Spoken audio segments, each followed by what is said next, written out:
Bien, pues buenos días de nuevo. Vamos a dar comienzo a la segunda ponencia de la mañana, que corre a cargo del profesor doctor don Ángel Menéndez Rechá.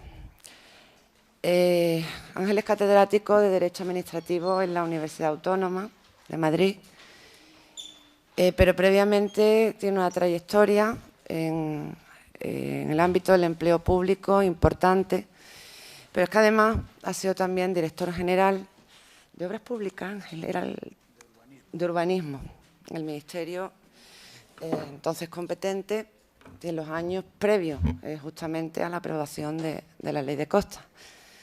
Quiere yo decir que estuvo bastante implicado, muy implicadísimo en los trabajos preparatorios del borrador del proyecto de la Ley de Costas y también en los trabajos de elaboración del proyecto de reglamento de desarrollo de la ley.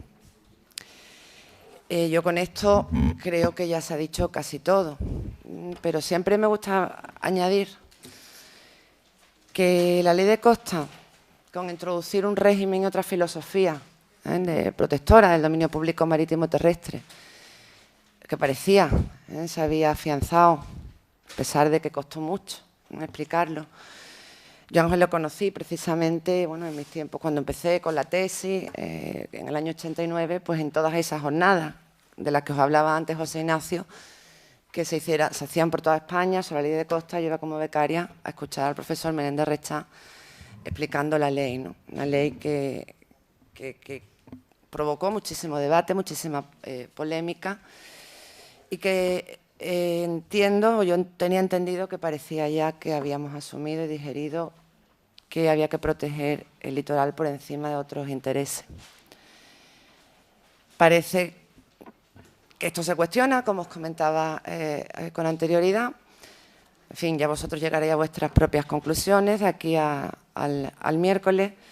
Pero más allá de ello, y desde el punto de vista ya técnico y científico, sí que me gusta decir que la Ley de Costas es una ley técnicamente casi perfecta. No, la perfección no existe, pero si alguna norma, y además muchos de vosotros me lo habéis escuchado en clase, muchos de vosotros, tengo aquí a muchos alumnos míos de Derecho Administrativo 2, de la licenciatura en Derecho, y me habéis escuchado deciros que es una de las mejores leyes técnicamente que yo conozco, porque ha introducido muchas técnicas que luego se han trasladado a otras normas sectoriales.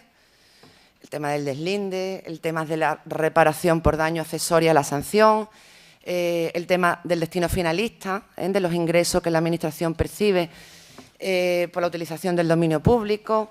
Esos ingresos hay que destinarlos a la calidad de las aguas, no a otra cosa. En fin, muchas técnicas, podía enumerar aquí, pues muchísimas, no es el momento, pero que sí que su introducción en esa ley y su traslación a otras leyes protectoras de otros bienes, de otros ámbitos, se debe a quien tenemos hoy aquí sentado.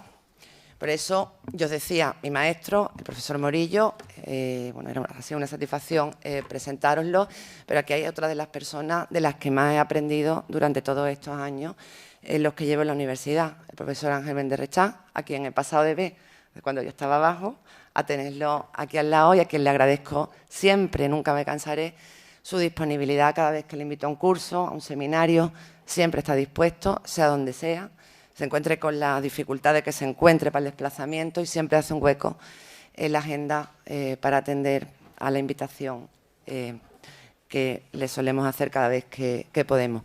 Porque se han disfrutado con la ponencia del profesor Morillo, van a hacer lo mismo, lo propio con la del profesor Menéndez Rechá, porque además de todo lo que he dicho, es un magnífico docente, como van a poder comprobar de modo inmediato. No me enrollo más, os dejo con el profesor Menéndez Rechá y, como a las 2, tenemos que terminar la sesión, ya tú organizas el debate como tú consideres. Muchísimas gracias.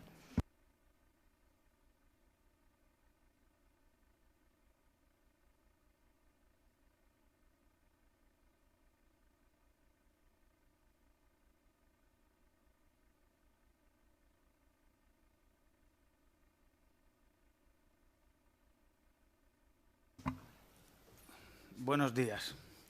Me siento abrumado por la amabilidad de la presentación de María Zambonino, que es amiga desde hace muchos años y además colega, lo que nos permite compartir pues, muchos eventos como este. Desde luego, siempre que me invita, que lo hace con frecuencia, a venir a Cádiz, aprovecho la oportunidad, porque aparte de que las convocatorias siempre son interesantes, me encanta venir a esta ciudad a la que me siento muy vinculado por razones personales. A mí no me gusta la reforma de la Ley de Costas, lo digo de entrada, lo cual espero que no empañe lo que pretendo sea una explicación objetiva. El único consuelo es que podía haber sido peor. La clave de la reforma de la ley, y eso tiene algo que ver con el tema que voy a desarrollar aquí, aunque no en profundidad, es que se acerca el año 2018. El tiempo pasa muy deprisa y se acerca el año 2018. Y cuando se aprobó en 1988 la ley de costas, se estableció como plazo máximo de las concesiones justamente ese, 30 años. ¿Qué quiere decir eso? Pues que, de acuerdo con las previsiones de la ley de 1988, en el 2018 habría que haber levantado todas las instalaciones, industrias, etcétera, dedicadas a usos que no están vinculados al mar, o para decirlo con las palabras de la ley de costas, que pueden tener otra ubicación. Y eso es lo que, en función de los intereses muy importantes que hay en juego, pues ha determinado en gran medida esta modificación legal. No es el único aspecto, pero es el más importante. Esas concesiones que la ley de costas vigente en el 88 previó por 30 años, ahora se pueden prorrogar 75 años más. Hasta 75 años más. Habrá que esperar al reglamento, que puede establecer diferencias, ¿no?, en función del tipo de concesión, pero hasta 75 años más. Se invoca la crisis económica. En esta coyuntura no es oportuno proceder al traslado de industrias a otro sitio, tal. Bueno, muy bien, de acuerdo, ¿no? Es un argumento de peso, pero eso no justifica que se les dé a los concesionarios 75 años más. 75 años más, ¿no? Y dentro de 75 años, aparte de que estaremos todos calvos, yo por lo menos, ¿no?, mucho más de lo que ya estoy, ¿quién va a modificar una situación consolidada que llevará más de 100 años implantada? Bueno, esa es la clave de la ley, esa es la clave de la reforma. Después hay otra serie de cosas concretas, una de las cuales pues afecta a la posición jurídica de los particulares, o algunas de las cuales afectan a la posición jurídica de los particulares, que es en lo que yo me voy a centrar. Voy a hablar de concesiones, y por eso he hecho esta explicación preliminar, pero me voy a centrar en la cuestión de los derechos adquiridos. Y voy a empezar contando una historia que es imprescindible para entender lo que dijo la ley de costas en 1988 y lo que dice la modificación del año 2013. La historia es la siguiente.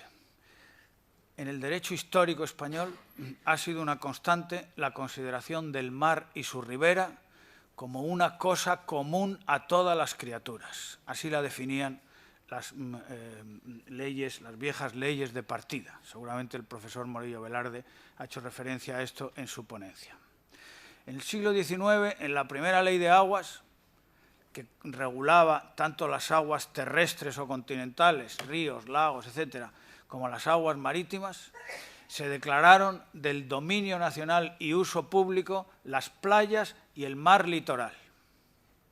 Pero se hizo esa declaración, dominio nacional y uso público, lo cual es bastante interesante, ¿no?, porque pone de relieve que son bienes de la nación, un patrimonio colectivo, y cuyo destino normal es el uso público.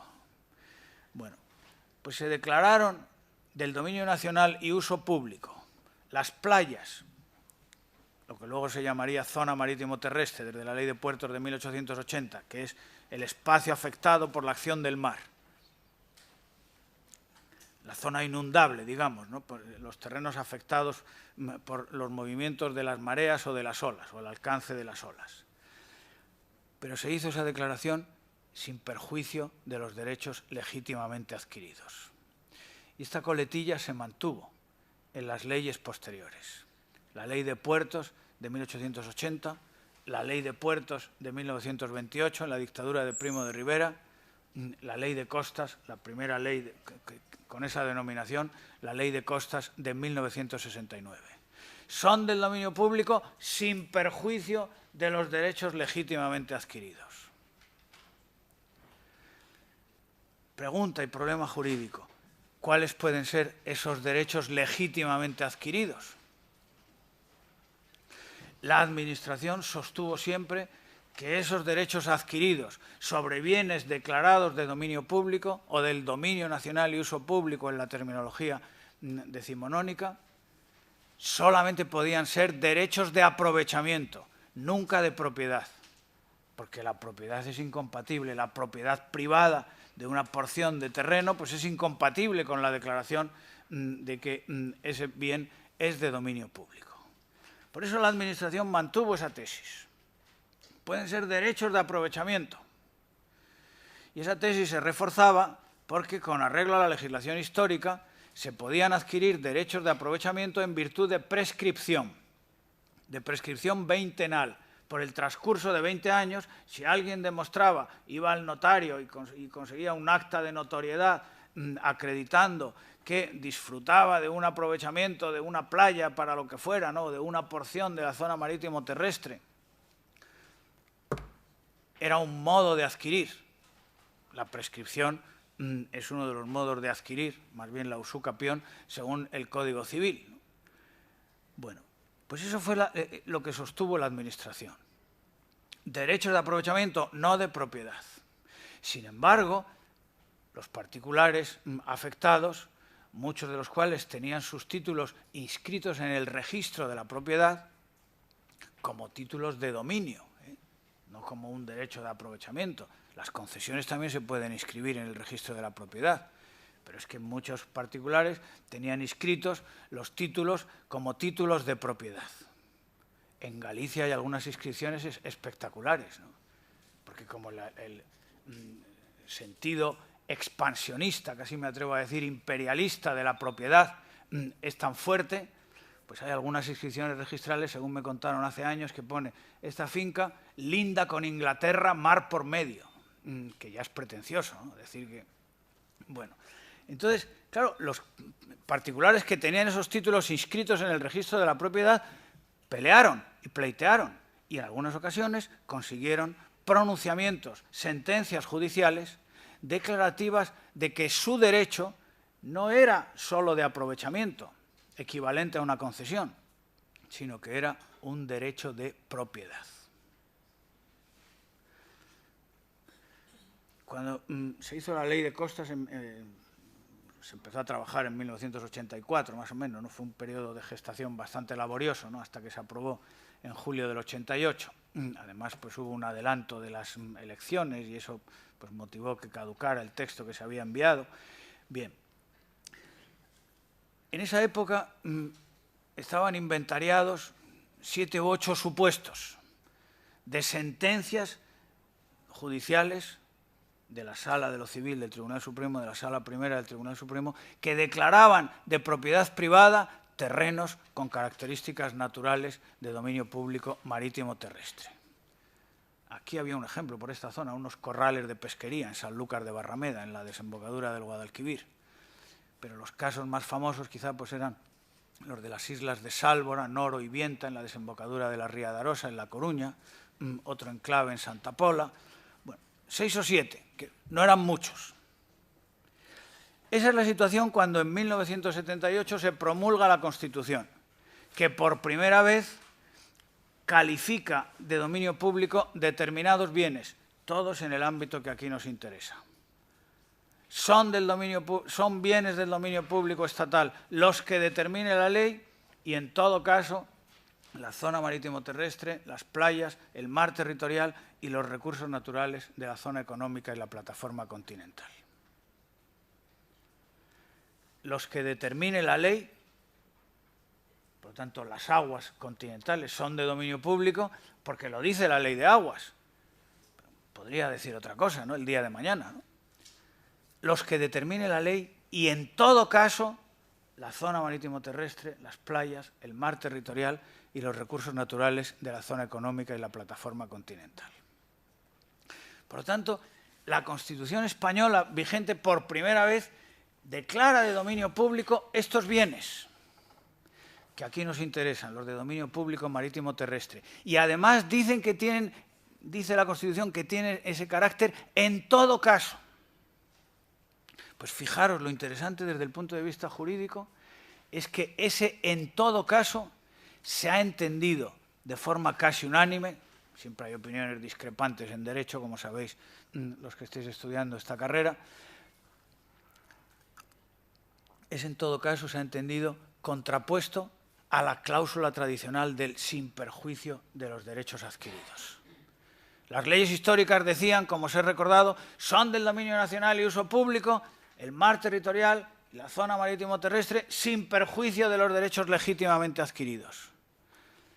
La Constitución dice, son de dominio público en todo caso.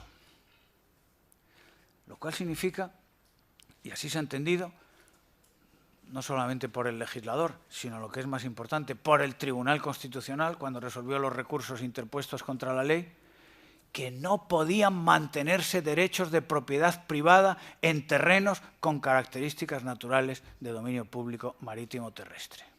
No podían mantenerse.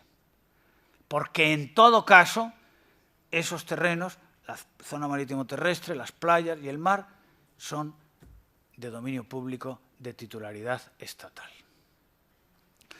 Naturalmente, eso planteó la necesidad, aquí hubo opiniones sobre cómo instrumentar eso. Era prácticamente unánime la tesis de que los enclaves de propiedad privada, los terrenos cuya propiedad privada se había reconocido por sentencias judiciales, tenían que desaparecer, porque era en virtud de la Constitución.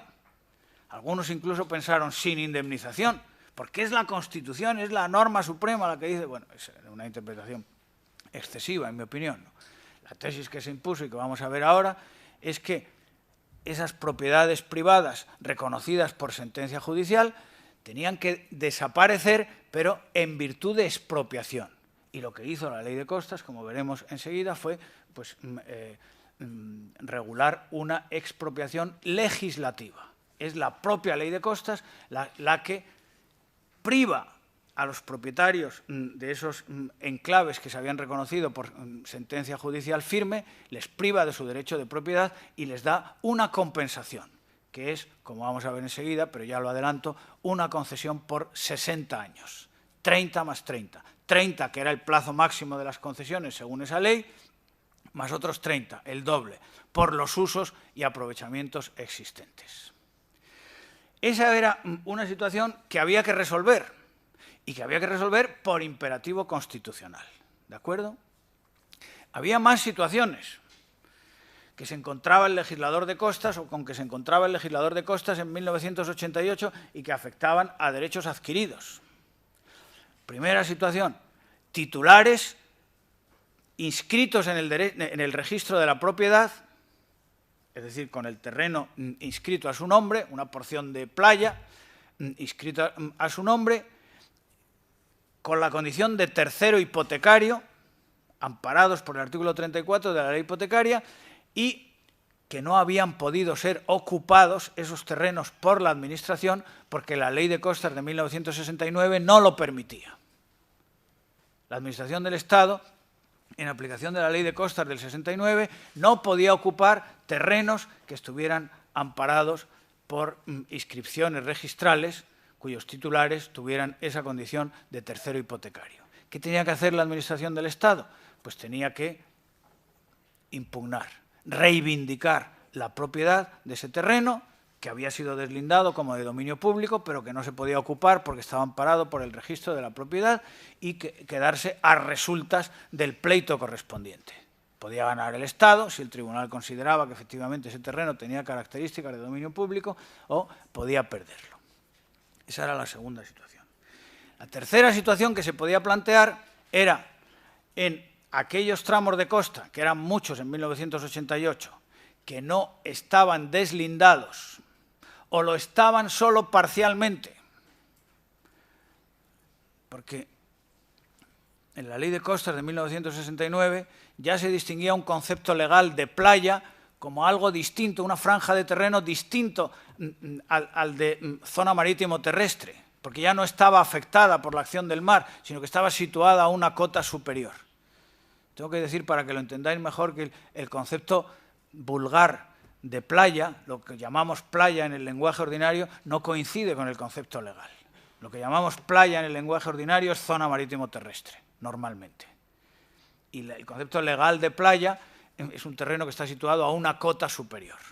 Ahora, con la ley del 88, pues normalmente cadenas de dunas con vegetación, pero donde ya no llega el agua del mar, ni en las olas ni en las mareas. Los ingenieros inteligentemente distinguen entre playa seca y playa húmeda. Playa húmeda es la zona marítimo terrestre y playa seca, pues la que no está afectada. Bueno, entonces, decía, existían, bajo la vigencia de la Ley de Costas del 69, muchos deslindes de zona marítimo terrestre, pero no de playa. Y otros tramos de costa no estaban ni siquiera deslindados, ¿no? ¿Qué pasaba si en aplicación de las nuevas definiciones legales de la Ley de 1988 se procedía a completar los deslindes existentes o a aprobar uno nuevo de acuerdo con las nuevas definiciones legales? Si terrenos que eran inequívocamente de propiedad privada ahora quedaban incluidos en el dominio público, ¿cuál era la posición jurídica, cuál sería la posición jurídica de los antiguos propietarios? Pues también iban a resultar expropiados en virtud del deslinde. Esos son los supuestos que intentó resolver la Ley de Costas en su importante disposición transitoria primera, que fue impugnada ante el Tribunal Constitucional, tachándola de arbitraria y de confiscatoria, precisamente porque no respetaba los derechos adquiridos existentes. Vamos a ver eso en primer lugar, por eso he contado el trasfondo para que lo podáis entender mejor. Después veremos las modificaciones de la reforma de 2013 en esta regulación transitoria y luego, si me da tiempo, pues daré una panorámica de cómo quedan, tras la modificación de 2013, las obras construidas con anterioridad a la entrada en vigor de la Ley de Costas de 1988. Esos son los 3 puntos. La transitoria primera de la ley. La transitoria primera de la ley regula esos supuestos que os acabo de comentar. Los 3 supuestos que os acabo de comentar. Primero, terrenos, espacios, lo digo aquí más genéricamente porque también podría ser lámina de agua, ¿no? Normalmente es tierra firme, ¿no? Pero también podrían ocupar una parte de la lámina de agua. Espacios declarados de propiedad particular por sentencia firme anterior a la entrada en vigor de la Ley de Costas. Segundo supuesto, terrenos deslindados conforme a la Ley de Costas de 1969, pero que no pudieron ser ocupados por la Administración porque sus titulares tenían la condición de terceros hipotecarios. Como el deslinde atribuía solamente una presunción posesoria y estos tenían una protección registral reforzada, la Administración en el deslinde incluyó los terrenos en el dominio público por sus características naturales, pero no los pudo ocupar. ¿De acuerdo?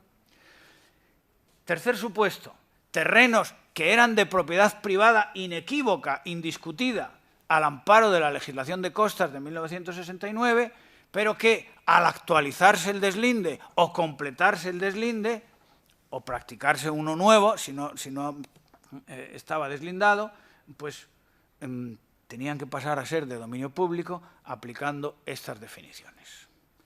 ¿Están claros los supuestos?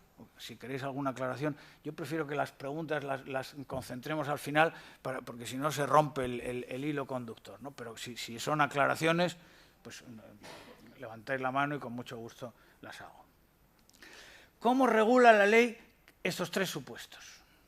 Primero, en claves anteriores a la Ley de Costas de 1988, entendiendo por tales, lo recuerdo, los que tenían una sentencia firme, una sentencia judicial firme que decía esto es propiedad privada. de este señor. El caso del Hotel Rías Altas, por ejemplo, ¿no?, en la playa de Santa Cristina, en La Coruña, si lo conocéis, ¿no? Pues una sentencia del año 60 y tantos decía, no, no, esto es privado. Tiene características naturales de zona marítimo terrestre, sí, pero son terrenos privados porque este señor ha demostrado, su propietario ha demostrado que adquirió con anterioridad a la Ley de Puertos de 1880, que es la fecha mágica que ha utilizado el Tribunal Supremo. No sé muy bien por qué, pero este es otro tema en el que no quiero seguir porque nos llevaría muy lejos, pero para el Tribunal Supremo la referencia para poder adquirir la propiedad privada de un terreno pues es que la adquisición sea anterior a 1880. Casi siempre bienes enajenados por el Estado en el marco de la desamortización. Y digo que no sé muy bien por qué, porque ya la Ley de Aguas de 1866 decía lo mismo que la Ley de Puertos del 80, ¿no? O sea que no sé por qué esa fecha mágica de la Ley de Puertos del 80, pero bueno, es la referencia que ha usado el Tribunal Supremo. La regulación legal es los titulares de esos bienes, los propietarios de esos bienes, cuya propiedad se habían reconocido los tribunales, pasarán a ser concesionarios de los usos y aprovechamientos existentes por un plazo de 30 años prorrogables por otros 30. 30 más 30, lo que he dicho hace un momento, 60 años. Aquí tenéis la expropiación legislativa. Esta es la expropiación, y lo vamos a ver enseguida, ¿no? Así lo dijo el Tribunal Constitucional. Porque esta es una acotación que hago también al margen, ¿no?, fruto por lo menos de lo que ha sido mi experiencia en la administración. En España hay que acostumbrarse a que cuando se legisla hay que hacerlo a coste cero, ¿no?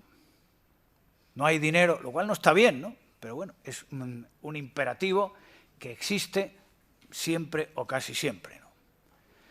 Porque aquí una posibilidad hubiera sido, a ver cuáles son estos enclaves, 6 o 7 enclaves, sus propietarios, tales, vamos a valorarlos, te doy tanto dinero y aquí paz y después gloria. Como una expropiación, cualquier expropiación administrativa ordinaria, ¿no?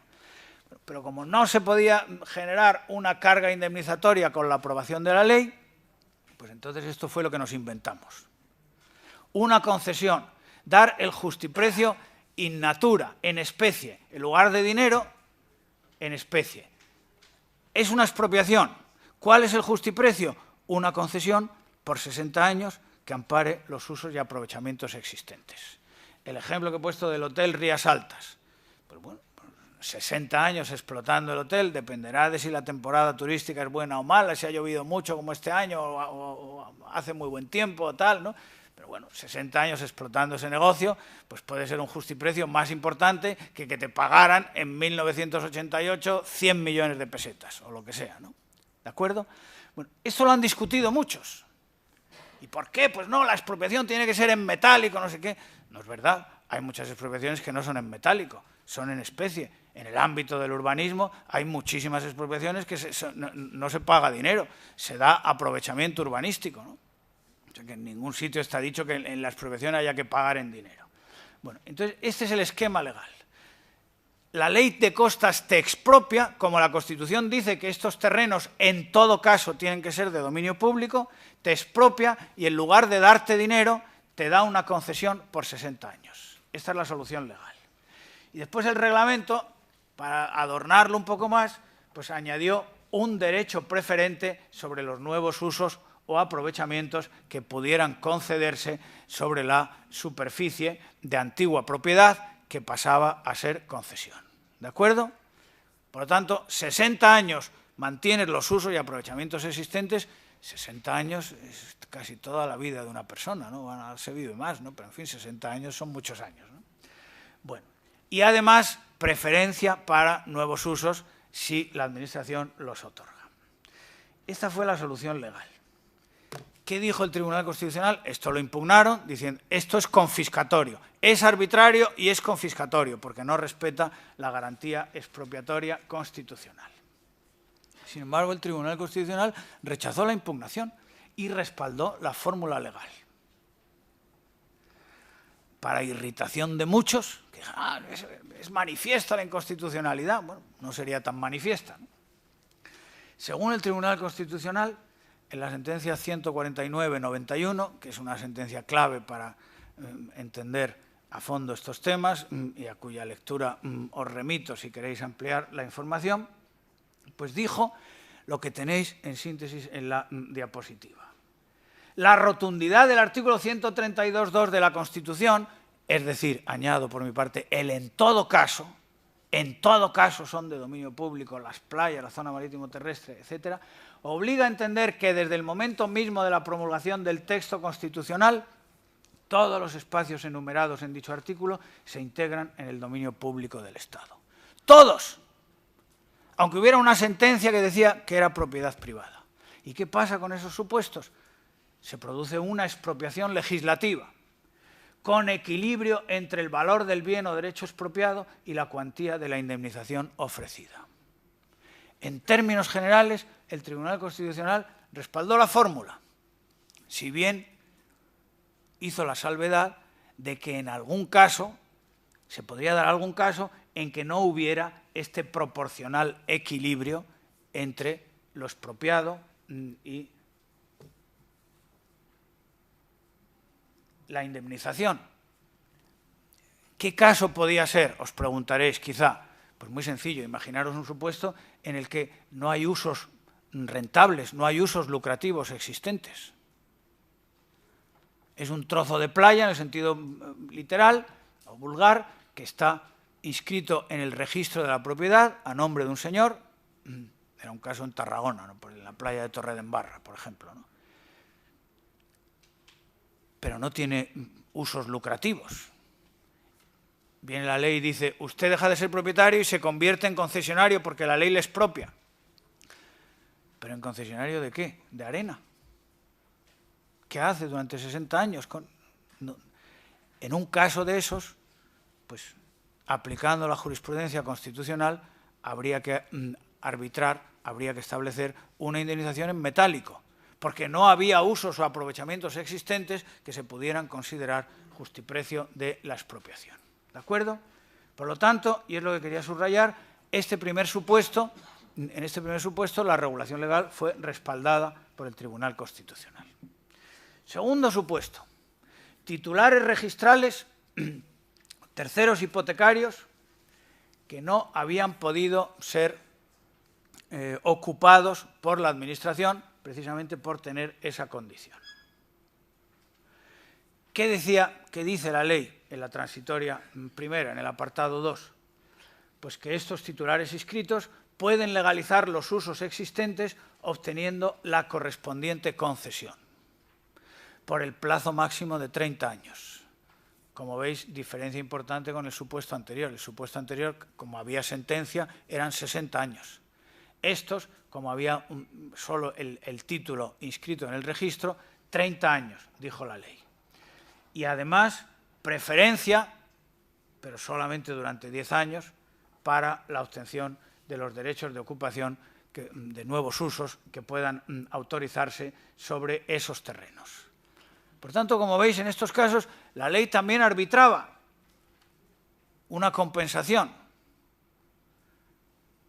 Puede ser concesionario, aquí no estaba reconocida la condición de propietario, ¿no? Había un título registral inscrito con el que, según la ley anterior, la Administración no podía ocupar, pero no había sentencia, ¿de acuerdo?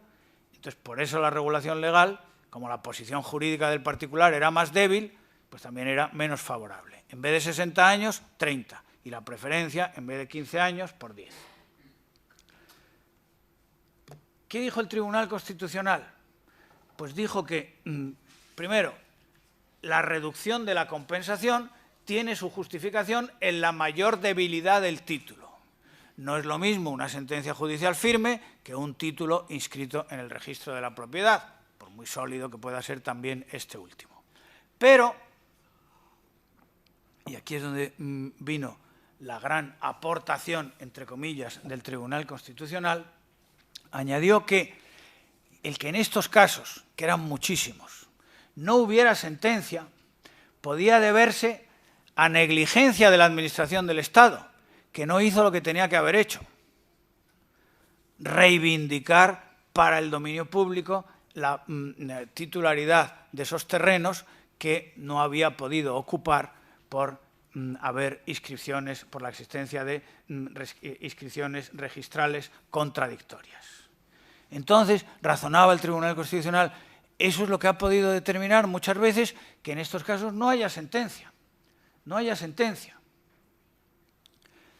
Entonces, conclusión, el régimen del apartado 1 que antes hemos visto se podría aplicar no solamente a las sentencias anteriores a la ley de costas, que era lo que decía literalmente la disposición transitoria primera, sino también a las posteriores. Y eso ha supuesto en la práctica pues, un cambio sustancial respecto de las previsiones del legislador. Porque lo que en el momento de aprobarse la ley de costas eran pues 6, 7, 8 enclaves como mucho, ¿no?, que estaban identificados, en aplicación de esa interpretación del Tribunal Constitucional, pues se han convertido en 150, 200 o más, no sé cuántos habrá, ¿no? Porque los tribunales, además, en caso de duda, han dicho, bueno, si va a dejar de ser propietario, porque lo impide la ley y la Constitución, pues por lo menos que le den la concesión. Con lo cual, en la práctica, cuando ha habido un pleito, que ha habido muchísimos, estos supuestos de las inscripciones registrales que no tenían sentencia han provocado la sentencia y la sentencia les ha pasado al régimen que hemos visto anteriormente, al régimen del primer supuesto, es decir, concesión por 60 años por los usos y aprovechamientos existentes. He dicho hace un rato y lo reitero que todo es opinable en derecho, pero a mí, francamente, esta interpretación del Tribunal Constitucional me parece muy discutible, por no decir manifiestamente censurable. Puede que tenga razón y que sea bien intencionada esa explicación, pero es que le hace decir a la ley lo que no dice. La ley de costas, en esa disposición transitoria primera, decía los titulares de terrenos declarados de propiedad privada por sentencia judicial firme anterior a la entrada en vigor de esta ley. 7 supuestos. Y el Tribunal Constitucional dice, bueno, anteriores y también posteriores, porque puede que no haya habido sentencia posterior por desidia de la Administración. Muy bien, me parece un razonamiento sólido, pero entonces diga usted que es inconstitucional ese artículo. Diga usted que es inconstitucional ese artículo y que hay que regularlo de otra manera. Porque seguramente si en el Ministerio se hubiera sabido que el resultado después de la interpretación constitucional iba a ser que en lugar de 7 enclaves iba a haber 200, pues había buscado otra regulación. O se hubiera dejado como estaba, ¿no? Se hubiera dicho, pues como los terrenos ganados al mar, ¿no?, que se mantuvieron, ¿no? Ahí se han mantenido. Los terrenos ganados al mar en virtud de la ley anterior pasaban a ser propiedad privada del concesionario y así se han mantenido, ¿no? Bueno, no son playa, no son zona marítimo terrestre, son terrenos artificiales a consecuencia de obras. Quiero decir que hubiera habido otras opciones. En definitiva, para no marear la perdiz más de lo necesario. Eso es lo que dijo el Tribunal Constitucional. A mí me parece criticable, pero eso es lo que... Porque eso no es una sentencia interpretativa, es que ahí el Tribunal Constitucional está haciendo de legislador positivo, le está haciendo decir a la ley lo que no dice. Si la ley dice sentencias anteriores, pues no digas y también las posteriores, porque eso distorsiona completamente el esquema legal. Bueno, por lo tanto, el Tribunal Constitucional respaldó la regulación de la transitoria, pero con ese matiz, abriendo un portillo por el que muchísimos de los supuestos del apartado 2 de la transitoria han pasado al apartado 1 y, por lo tanto, han pasado a tener concesión por 60 años en vez de 30. Tercer supuesto. Acordaros, terrenos que eran inequívocamente privados, inscritos o no en el registro de la propiedad a nombre de su titular, pero inequívocamente privados, nadie lo discutía, la Administración de Costas tampoco, pero que pasan a ser de dominio público en virtud del deslinde. En virtud del deslinde nuevo o del deslinde que actualiza el anterior por aplicación de las definiciones de la Ley de Costas, que os habrá explicado el profesor Morillo y que en principio son más amplias, ¿no? La zona marítimo terrestre puede ser más amplia y, por supuesto, la playa, incluyendo dunas, que no se podían incluir con la definición de la ley de 1969. Bueno, los propietarios de estos terrenos, inequívocamente privados, pero que pasan a ser dominio público en virtud de los nuevos deslindes que se practiquen con posterioridad a la ley de costas, quedan en la misma situación que los propietarios de enclaves reconocidos por sentencia. Es decir, concesión, también es una expropiación legislativa que transmuta su condición jurídica de propietarios en la de concesionarios por el plazo máximo de 60 años, por los usos y aprovechamientos existentes y con el derecho preferente sobre los nuevos usos que puedan autorizarse. Un matiz también importante que no he señalado antes y que es común a este supuesto y al de los enclaves con sentencia es que estos concesionarios no pagan canon. La concesión es gratuita. Normalmente hay que pagar un canon de ocupación, ¿no? Que es una tasa, es una figura tributaria que hay que pagar en reconocimiento de que tú no eres propietario de ese terreno donde te han dado una concesión, ¿no? ¿De acuerdo? Bueno, en la reforma de este año, de 2013, este supuesto de los enclaves, de los terrenos inequívocamente privados que pasan a ser de dominio público en virtud de un deslinde nuevo, ya no está en la transitoria, sino que está, con mejor criterio, en mi opinión, está en el articulado de la ley. Ha pasado a ser el artículo 13 bis. Y digo con mejor criterio porque este no es un problema transitorio, sino que esta es una cuestión que se puede plantear siempre. Cada vez que se actualiza el deslinde, pues puede pasar esto, que terrenos que eran inequívocamente privados pues adquieran la condición de dominio público porque tienen las características naturales previstas en la ley, o también puede pasar lo contrario, ¿no? Que terrenos que eran de dominio público dejen de serlo al practicar un nuevo deslinde porque han perdido sus características naturales. En estos casos, y también es una novedad de la que hablaremos enseguida, la ley reconoce a los antiguos propietarios o sus herederos o sus causavientes un derecho de reintegro, que es una novedad porque la ley de costas del 88 no se lo reconocía. Si lo tenéis, supongo que os habrán dado no os han dado.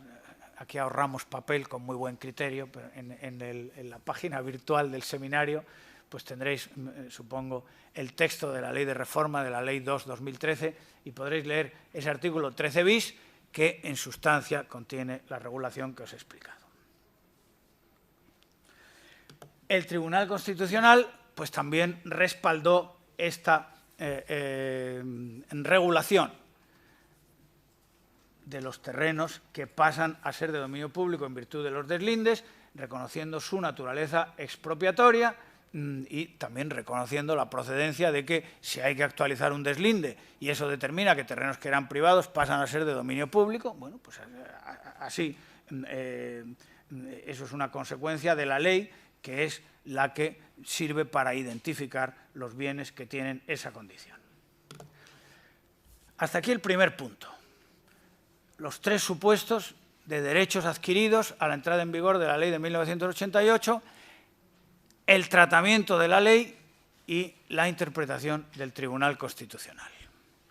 Vamos a ver ahora el segundo punto de mi esquema inicial, cómo incide la reforma de la ley de este año, de la ley 2/2003. Hay un aspecto formal que ya he subrayado y en el que no insisto.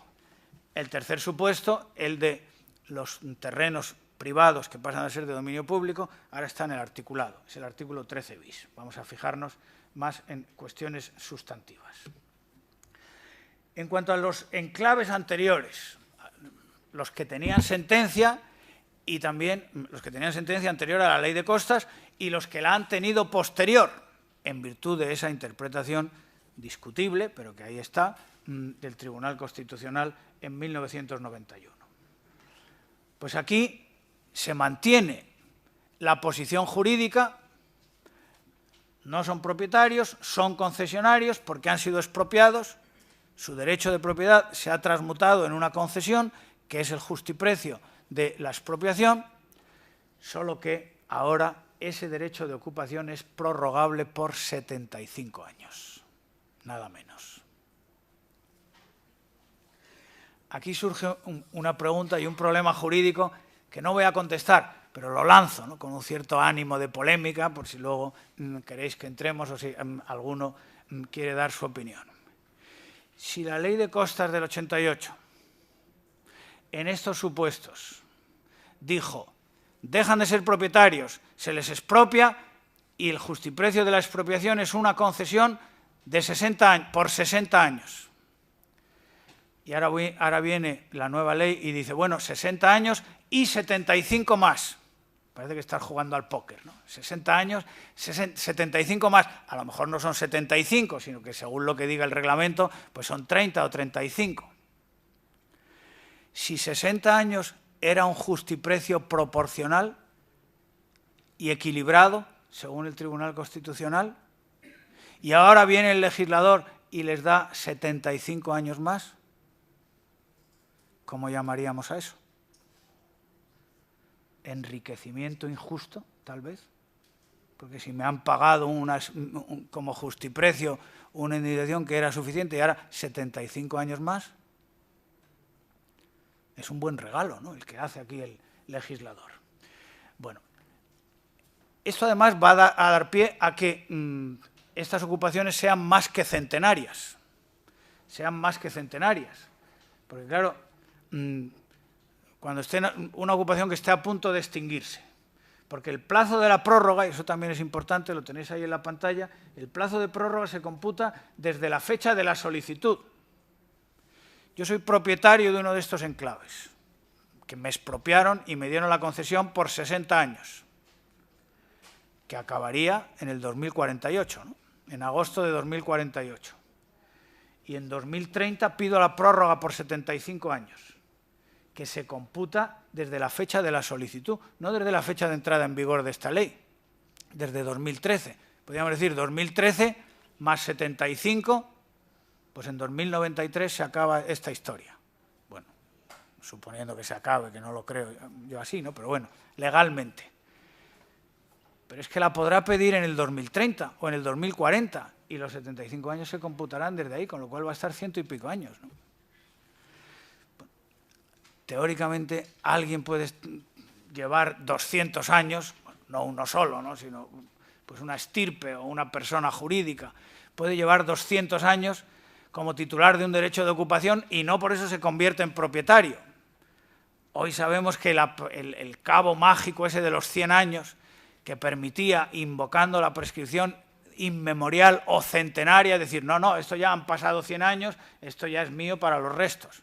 No, pues pueden haber pasado 200 años, eso podría ser así en otras épocas, ¿no? Ahora yo creo que pocos juristas defenderían eso, pero en fin, hasta ese problema puede resurgir.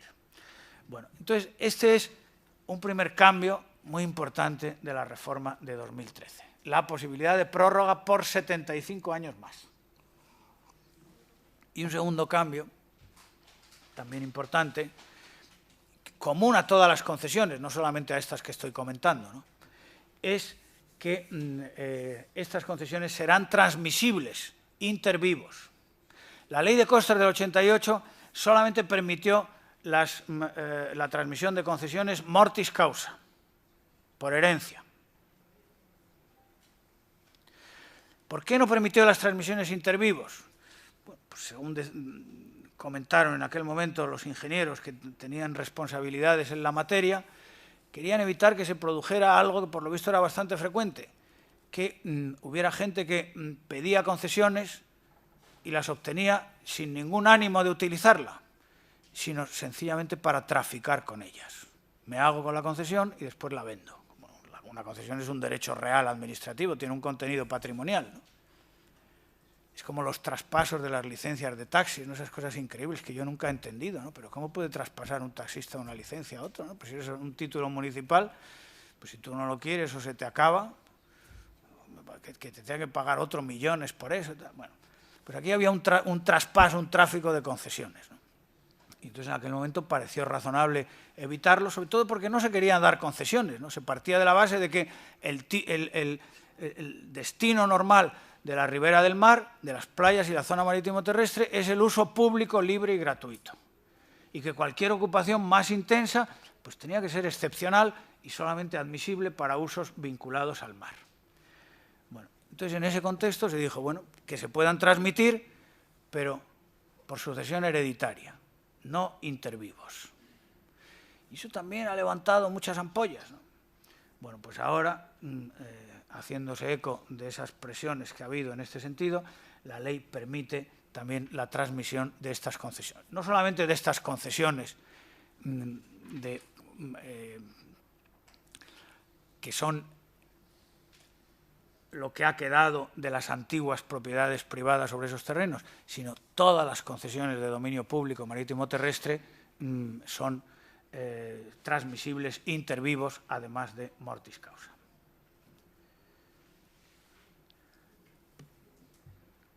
En cuanto al supuesto de los terceros hipotecarios, los amparados por el artículo 34 de la ley hipotecaria, pues la nueva ley, la ley de modificación, distingue entre los deslindes anteriores y los deslindes posteriores a la ley de costas.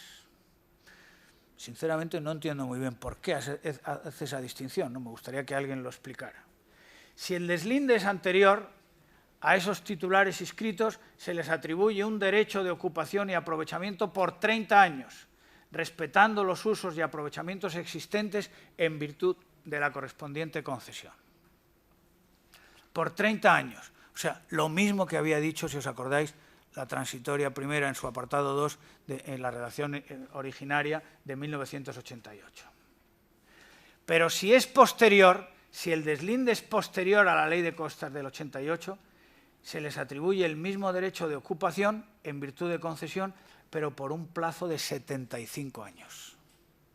No 30, sino 75.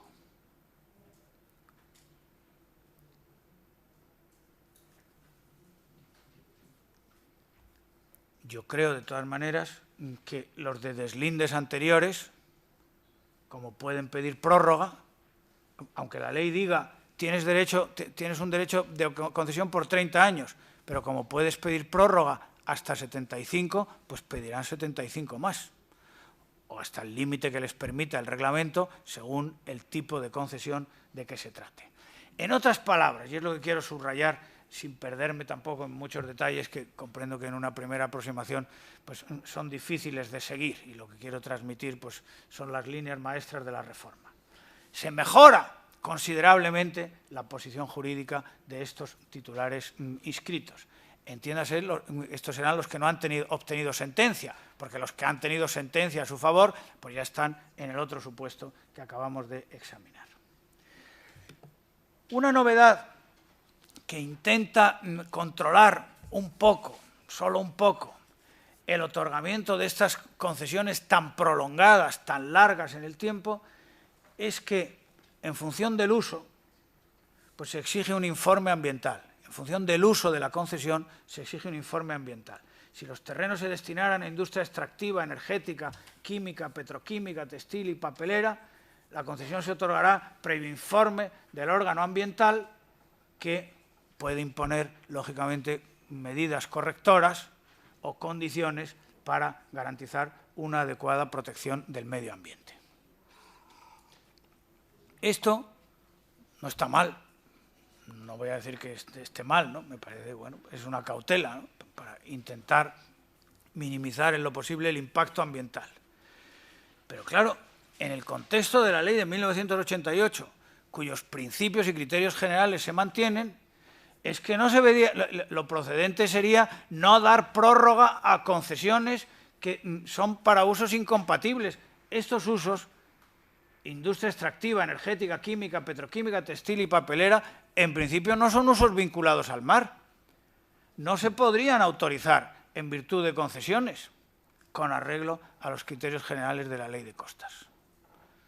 Por lo tanto, aunque sea con esta cautela del informe ambiental y los correctivos que se impongan, que se puedan prorrogar hasta 75 años estas concesiones, pues francamente me parece un disparate. Ahí hay una contradicción interna en la ley que, por un lado, insisto, solo permite usos vinculados al mar y lo demás pues quiere que se traslade a otro sitio y, sin embargo, aquí se van a poder perpetuar por lo menos 75 años más concesiones para unos usos que no son compatibles.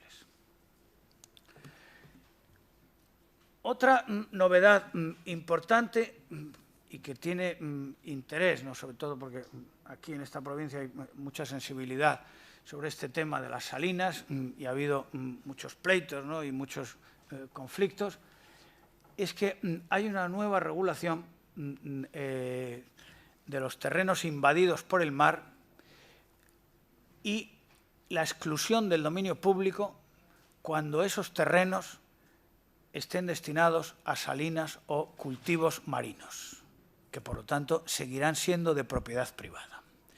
Para entender las novedades, también es importante aquí explicar cuál fue el criterio de la ley de 1988. El criterio de la ley de 1988 para determinar la zona marítimo-terrestre fue el de la inundabilidad. Que un terreno sea naturalmente inundable por la acción del mar en los temporales, las mayores olas en los temporales, o por las mareas, por el alcance de las mareas, la mayor pleamar. Claro, en la práctica podía ocurrir, y así ocurría muchas veces, que terrenos que no eran naturalmente inundables, porque estaban situados a una cota superior a la afectada por la acción del mar, se inundaban por medios artificiales. Se bombeaba el agua y se inundaban. O a la inversa, terrenos naturalmente inundables, se impedía la inundación y se preservaban mediante la realización de obras de defensa contra el mar. ¿De acuerdo? El criterio de la Ley de Costa de 1988, completado por el reglamento, era: si un terreno es naturalmente inundable, es dominio público en cuanto parte de la zona marítimo-terrestre, aunque la inundación se haya impedido por medios artificiales. Esa es la razón por la que muchas salinas se han declarado dominio público y los salineros perdieron los pleitos. Ahora la ley les pone en casa, ¿no? Les da la razón, ¿no? Pero perdieron el pleito porque, aplicando ese criterio, aunque la inundación se hubiera impedido por medios artificiales, el terreno era naturalmente inundable. A la inversa, el otro supuesto que he dicho, terreno que no es naturalmente inundable, pero que se inunda artificialmente. Pues ese no pasa al dominio público. Ese no pasa al dominio público. Esas eran las dos matizaciones a la regla general de que los terrenos invadidos por el mar pasan a ser de dominio público. Un tercer supuesto del que no hablo, porque hablará en su momento la directora del curso, es el de las urbanizaciones marítimo-terrestres, en que pasa lo mismo, ¿no? Es una inundación artificial de terrenos que en principio no son naturalmente inundables. Bueno, la Ley de Costas, tras la modificación de 2013, dice: no pasarán a formar parte del dominio público marítimo-terrestre los terrenos que sean inundados artificial y controladamente, como consecuencia de obras o instalaciones realizadas al efecto, siempre que antes de la inundación no fueran de dominio público. Esto no es novedad, esto no es novedad. Esto ya resultaba así de la legislación de 1988, de la aplicación combinada de la ley con las precisiones que hizo el reglamento. ¿De acuerdo? Por lo tanto, la inundación artificial no determina que un terreno pase a ser de dominio público si antes de la inundación no lo era. Segunda puntualización, y esta sí es novedad, y ya la he anticipado. Se excluyen del dominio público marítimo-terrestre, por lo tanto se supone que serán de propiedad privada, los terrenos que hubieran sido inundados artificial y controladamente y estuvieran destinados a actividades de cultivo marino o a salinas marítimas, aun cuando sean naturalmente inundables. Con independencia de que la redacción no es nada afortunada, ¿no? Porque es un poco contradictorio. Terrenos que hubieran sido inundados artificial y controladamente, luego parece que no son naturalmente inundables, ¿no? Y sin embargo al final dice, aun cuando sean naturalmente inundables. ¿En qué quedamos? ¿Eran naturalmente inundables o no lo eran y se han inundado artificialmente? Bueno, la redacción no es afortunada, pero el propósito es manifiesto. Excluir del dominio público esos terrenos, aunque sean naturalmente inundables, en función del uso, cuando estén destinados a actividades de cultivo marino o a salinas marítimas. Los salineros están de enhorabuena, porque perdieron los pleitos, pero ahora la ley les va a dar la razón. Y habrá que rectificar esos deslindes. Claro, aquí también eso es lo que dice la ley, y yo lo que quiero es explicarlo, pero no resisto a hacer un apunte crítico, separando, como deben hacer los periodistas, entre lo que es información y lo que es opinión. Y el apunte crítico es el siguiente. Yo no digo que la ley del 88 fuera perfecta, ni mucho menos, ¿no? Tenía muchas imperfecciones y necesitaba pues, una puesta al día, ¿no? Pero claro, esto no me parece muy coherente, ¿no? Porque el criterio para determinar la zona marítimo terrestre, bien de dominio público según la Constitución, nada menos, el criterio tiene que ser un criterio objetivo. La inundabilidad, que es el criterio general. Bueno, muy bien. Hasta donde alcancen las mayores olas en los mayores temporales o donde no son sensibles los temporales, pues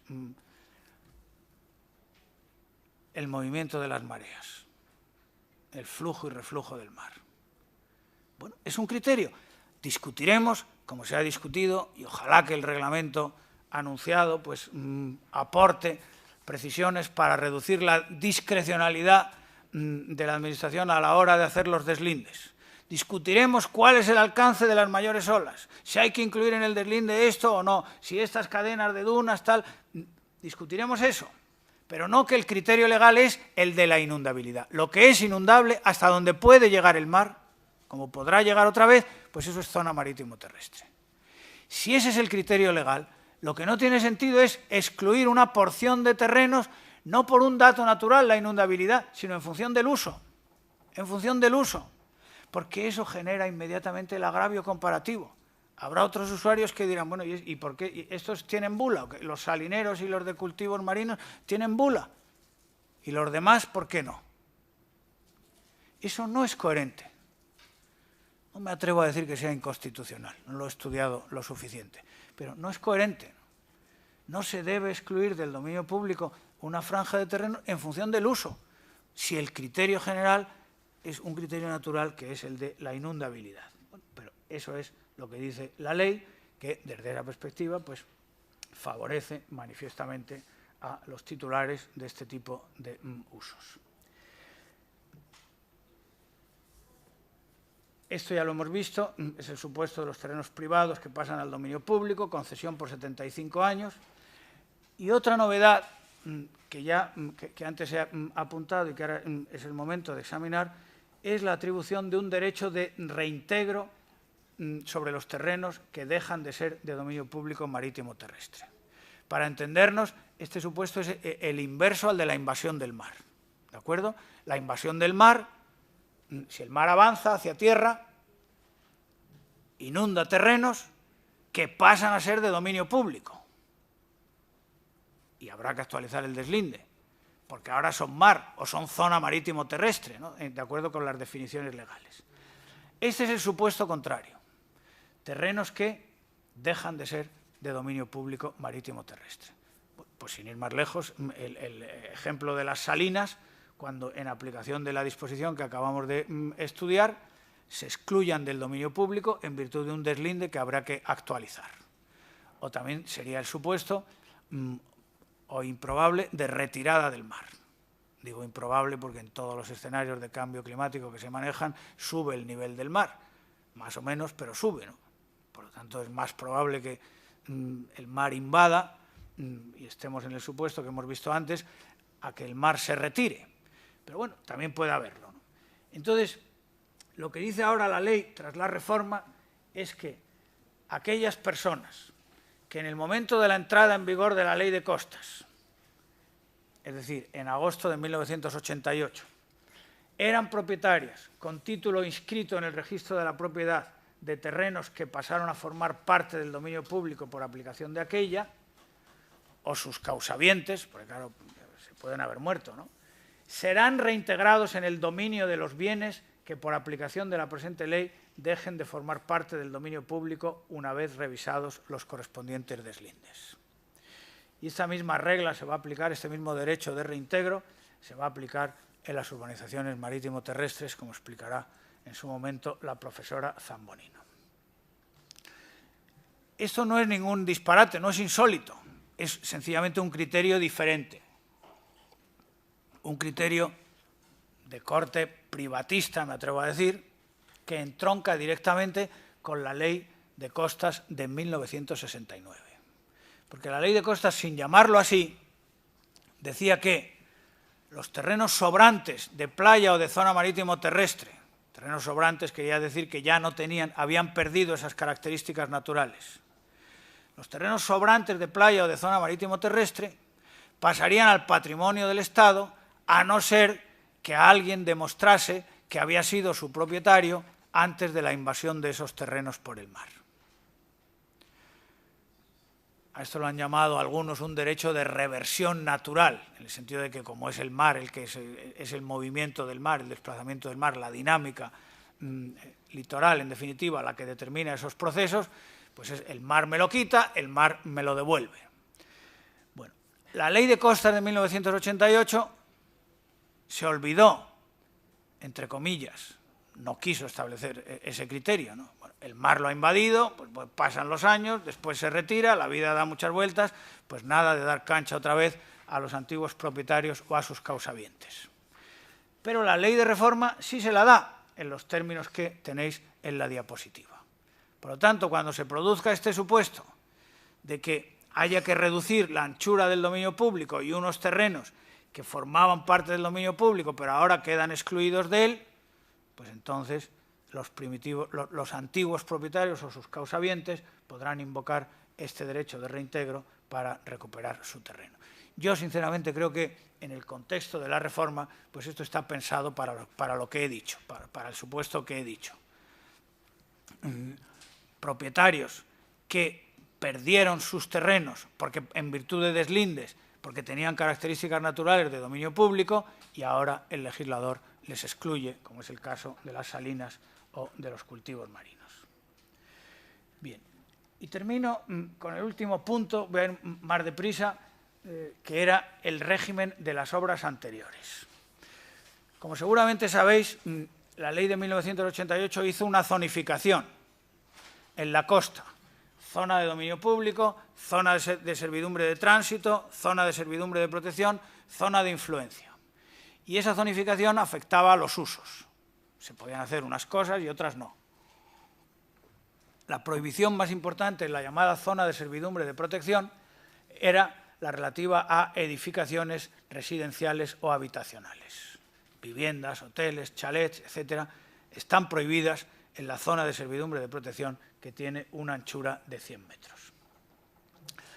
La pregunta y el problema jurídico que hubo que resolver en 1988 es, bueno, aquí se prohíben, en el dominio público se prohíbe lo que no pueda tener otra ubicación, en la zona de servidumbre de tránsito pues hay que dejarla libre para que la gente pueda pasear por allí, en la zona de servidumbre de protección se prohíben varias cosas, la más importante, las edificaciones residenciales. Pero como la ley siempre recae sobre una realidad que está alterada, ¿no?, más o menos compleja, pues había que resolver la situación de las construcciones existentes. ¿Qué pasa con un chalet en una playa? Que se podía construir. Hay mucha gente que al amparo de la legislación de puertos y de la de costas del 69 se construyó un chalet en una playa, ¿no?, porque se podían dar concesiones con esa finalidad.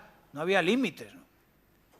O sea que la construyeron con todas las de la ley, otras ilegales, ¿no? Otras eran usurpaciones puras y duras ante las que no reacciona la Administración, pero otras eran legales. ¿Qué hacemos con ese chalet que está construido en virtud de concesión y que podrá seguir los 30 años que le da la ley? Bueno, pues la transitoria cuarta de la Ley de Costas estableció unos criterios sobre los que también ha incidido la reforma de 2013. Si esas obras existentes, para simplificar, vamos a pensar en un edificio que está en el dominio público, en la zona de dominio público, ¿qué pasa con él? Pues cuando se extinga la concesión tendrá que demolerse Lo que pasa es que, claro, ahora esa demolición tardará mucho más, porque en vez de 30 años podrá estar 75 más. Habrá que demolerlo, pero mientras llegue ese momento fatal, sus titulares, y esto es una novedad de la reforma de 2013, podrán realizar obras de reparación, mejora, consolidación y modernización, siempre que no impliquen aumento de volumen, altura ni superficie de las construcciones existentes. O sea, puede hacer lo que quiera, puede modernizar, renovar, lo único que no puede es aumentar el volumen. ¿De acuerdo? Si tiene una planta, pues una planta. Si ocupa 100 metros en planta, pues 100 metros, no podrá ocupar 120. Si la construcción existente está en la zona de servidumbre de tránsito, que es esa zona de paso público peatonal, una casa que está ahí, ¿qué pasa con ella? Pues la Ley de Costas de 1988 la dejaba a esa casa en un régimen de fuera de ordenación estricto. Solamente se podían hacer pequeñas reparaciones exigidas por la higiene, el ornato y la conservación, y siempre con obligación de garantizar la localización alternativa de la servidumbre. Si está en esa zona de 6 metros la casa, bueno, pues que se pueda pasar por detrás o por delante. Esto de la zona de servidumbre de tránsito es una de las novedades más importantes de la ley. Yo creo que no se ha destacado suficientemente. Nos hemos fijado mucho más en la zona de protección, porque ahí estaban las broncas con los ayuntamientos y tal. Yo, cuando vine el viernes a Cádiz, pues me he quedado gratamente sorprendido, porque es que ahora ya puedes recorrer prácticamente todo el casco antiguo pegado al mar, cosa que antes no se podía, ¿no? En donde estaba el parador, por ejemplo. El parador era un fondo de saco, ¿no? O el aparcamiento que había delante, no se podía andar, caminar por ahí. Bueno, esa es la función. Bueno, en zona urbana es más fácil seguramente implantar, ¿no? Pero esa es la función de la servidumbre de tránsito, ¿no? Que se pueda circular por todo ese ámbito. Bueno, pues eso explica que la Ley de Costas del 88 estableciera un régimen de fuera de ordenación estricto. Hay que conseguir que estas casas desaparezcan cuanto antes. La reforma de 2013 es mucho más permisiva, porque establece un régimen análogo al aplicable en la zona de servidumbre de protección, que es, en síntesis, lo que hemos visto en el dominio público. Se puede realizar cualquier obra siempre que no suponga aumento de volumen, altura ni superficie de las construcciones existentes. Se requiere un informe de la Administración del Estado en la zona de tránsito y de la comunidad autónoma en la zona de servidumbre de protección, pero, en síntesis, el criterio es ese. Y lo mismo pasa, como acabo de apuntar, en la zona de servidumbre de protección. Se puede hacer cualquier cosa menos aumentar el volumen y se requiere, en este caso, en la zona de servidumbre de protección, no un informe de la Administración del Estado, sino que hay que presentar una declaración responsable ante la comunidad autónoma diciendo que se cumplen los requisitos legales y, entre ellos, las exigencias de eficiencia energética que ahora están tan de moda y de medidas de ahorro de agua. Así es, en síntesis, como ha quedado la regulación de estas obras. Y estas son, desde la perspectiva de mi ponencia, que era la articulación entre dominio público y derechos adquiridos, las cuestiones más importantes. La conclusión, como podéis ver, he intentado destacar, es que la reforma de 2013 pues, favorece considerablemente, favorece sustancialmente la posición jurídica de los particulares, que refuerza, y lo único que hay que esperar es que ese reforzamiento de la posición jurídica de los particulares no vaya en detrimento de la protección del dominio público como patrimonio de todos, que es y sigue siendo la finalidad principal de esta legislación de costas, incluso después de la reforma de 2013.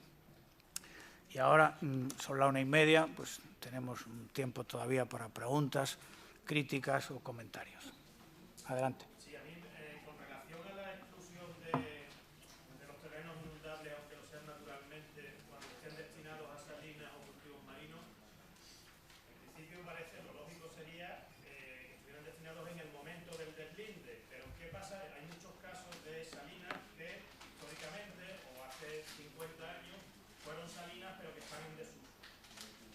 En ese supuesto se excluirían y otro supuesto se ha hecho el deslinde y con posterioridad al deslinde, posterior al año 88, han pedido una concesión para hacer una salina o un cultivo marino y ahora se hace otro deslinde para adaptarlo a la nueva ley. Cuando se hace hace este nuevo deslinde sí van a estar destinadas a salinas o a cultivo marino.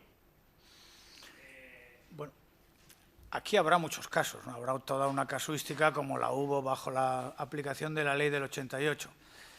En relación a la primera parte de tu pregunta, desde luego, si fue una salina, pero ahora no lo es, quiero decir, está en desuso, en mi opinión, el criterio que mantendría es que no se le aplica, porque lo que dice la ley es que tengan ese uso. Si no lo tiene. Y en cuanto al otro supuesto, terrenos que van a ser salinas después del nuevo deslinde.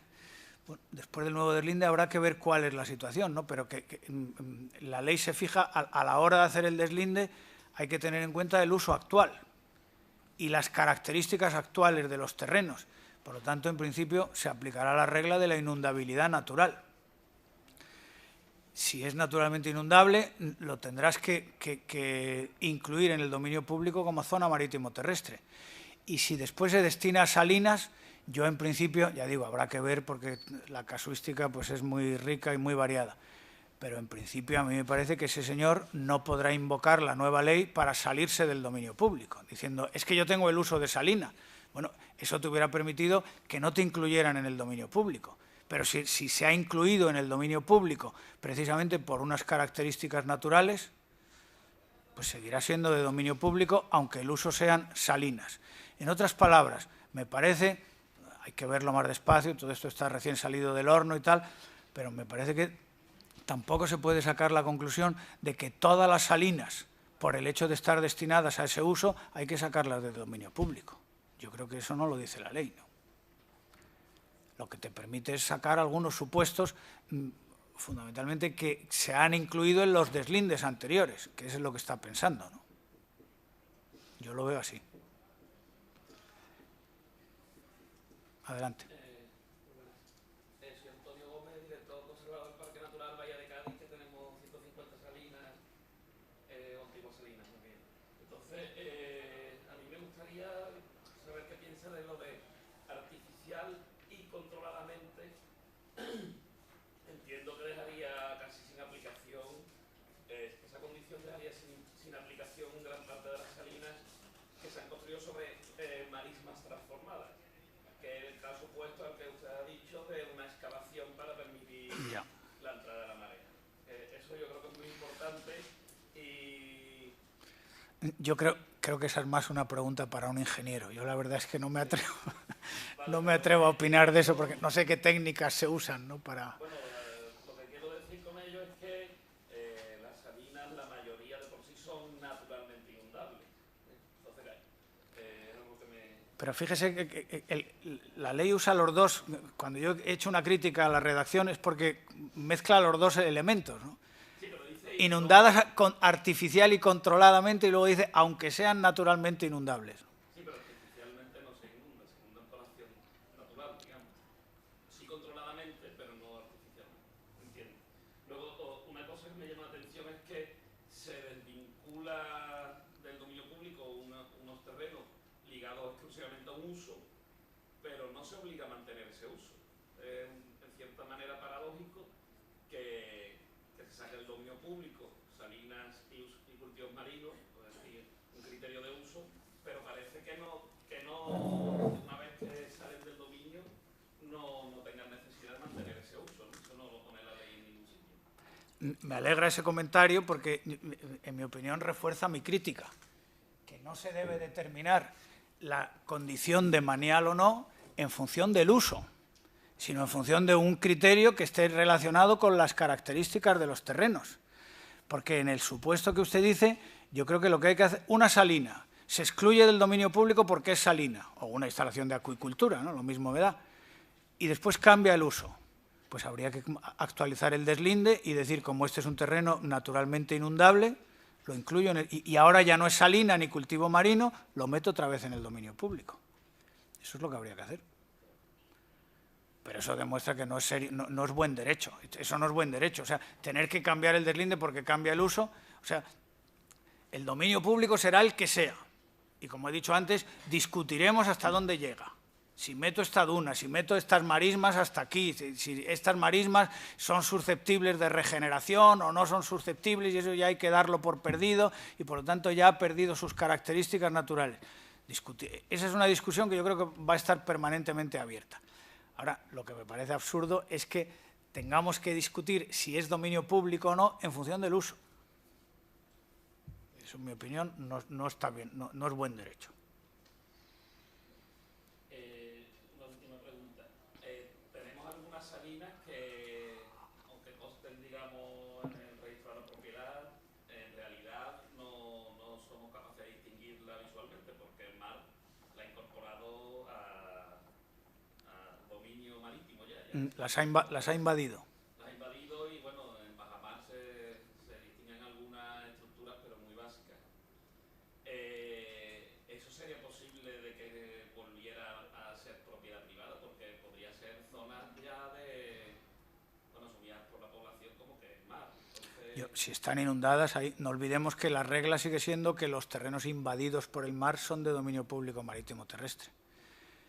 Lo otro son excepciones. La excepción hay que interpretarla siempre de una manera restrictiva. Entonces yo, en este supuesto, que bueno, también habría que ver con detalle y hasta dónde llega, porque habrá unas zonas que serán inequívocas. Inequívocas en el sentido de que estén invadidas por el mar, otras estarán ahí en una zona más difusa. Pero vamos, la regla sigue siendo que los terrenos invadidos por el mar son de dominio público.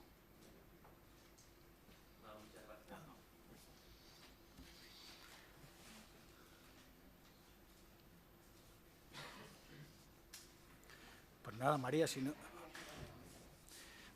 Ya me extrañaba, digo, no puede ser.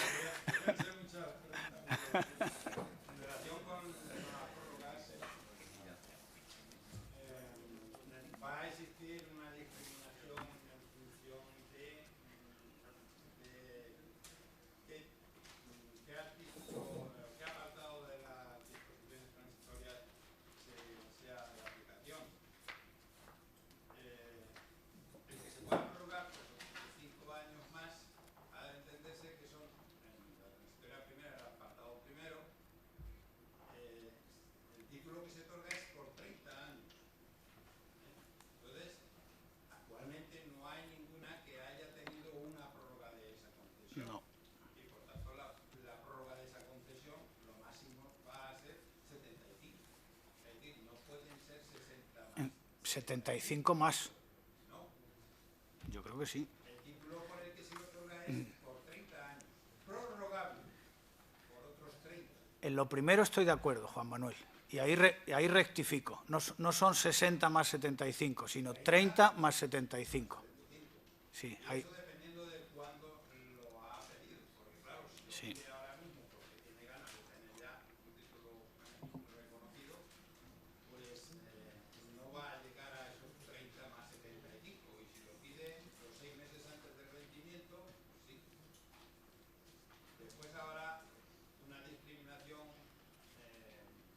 grande en cuanto a aquellos que tenían ese derecho de concesión y todavía no se les ha tramitado, y que se les tramite y se les otorgue ahora será por 75 años. Un plazo máximo de 75. Debería ser. Serán los 105 No. años que podría tener los anteriores. No, pero es que vas a tener muchos supuestos. Sí, ¿no? Claro. Pero muchos supuestos que van a dar lugar a una discriminación en función de la actuación del particular y la Sí, actuación de la sí, administración. sí. ¿En qué momento se ha hecho? Lo cual, en mi opinión, resulta todavía más discutible. Porque cuantos más regímenes hay, pues menos fácil es justificarlo. No es nada, a mí no me gustaría estar en el pellejo del que tiene que redactar el reglamento, porque lo tiene complicado. Primero, discriminar en función del tipo de uso, ¿no? ¿Por qué a unas les vas a dejar llegar a 75, a otros 60, a otros 40, a otros tal?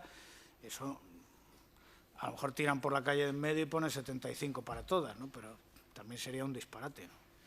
Pero claro, el argumento de que ese es el plazo de la Ley de Patrimonio de las Administraciones Públicas, pero eso es un plazo general. Es como cuando antes se decía, plazo máximo 99 años, pero eso no quiere decir que todas las concesiones las tengas que dar por 99 años. Pues aquí lo mismo, el máximo son 75, pero habrá algunas que lo lógico es que sean 5 y otras que sean 10 y otras que sean 20, ¿no? Bueno.